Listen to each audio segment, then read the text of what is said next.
Among those who attended the diaspora conference organized by the East African Community Secretariat and the International Organization for Migrations in Dallas, Texas, was Samuel Muwanguzi, a professor of communication and information science.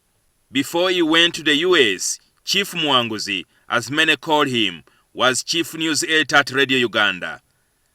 This was before Uganda Television and Radio Uganda were merged to form Uganda Broadcasting Corporation. I came to the United States with the late Minister Basoga Nsadu, and then while I was here, I lost my eyesight. And then I came down to Texas. I had multiple surgeries on my eyes. Joseph Kamugisha, a Ugandan residing in Dallas, Texas, was Muwanguzi's first contact when he arrived in the US.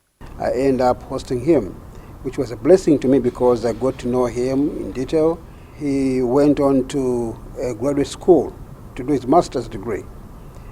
He did very well, and he came out as one of the best students of the year in his school at the University of North Dallas in Texas. When I jumped on that plane to come from Uganda, actually my Ugandan spirit came ahead of me. What do I mean? Uganda backlog or baggage boarded the plane before I did. All the politics, all the culture, all the stuff that is in Uganda came ahead of me and settled with me here. And when I settled here, all the American decadence and vitality was injected into me. Losing his sight in the year 2000 was perhaps the beginning of his transformational journey from a newsroom to furthering his education and becoming one of the top academicians at North Texas University. Right now, I'm a professor of information science at the University of North Texas in the College of Information. He came up as one of the top in his class.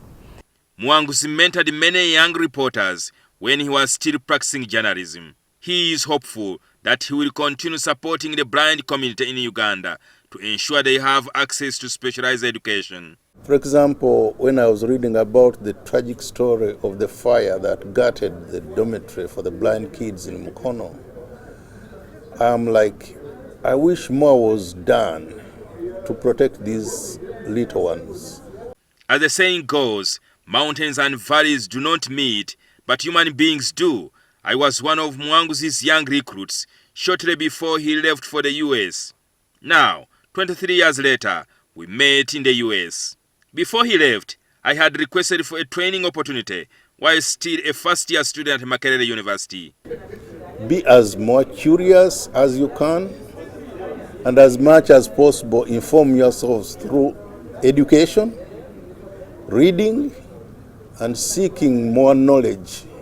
During my visit to the United States of America, I had an opportunity to visit the gorgeous White House. This was shortly after I took a 3-hour train ride from New York City to Washington, D.C.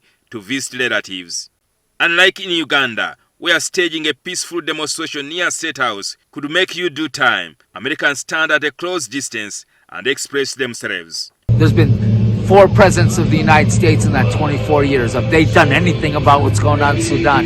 They've done anything about what's going on in the Congo, what's going on in Cameroon, Senegal. We joined in singing the Uganda anthem at the White House. Oh, Uganda, may God uphold thee. We lay our future in thy hand. We later joined a group of Ugandans celebrating one's birthday.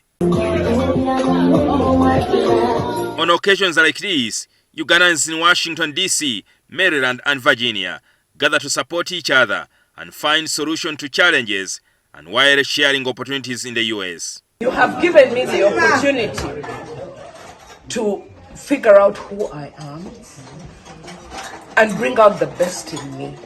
Because it's not Uganda, guys. America is tough. So we take each other for granted, but let's, as a community, as who people will love each other, we make sure that we create time and spaces for all of us to be there and laugh. This is NTV.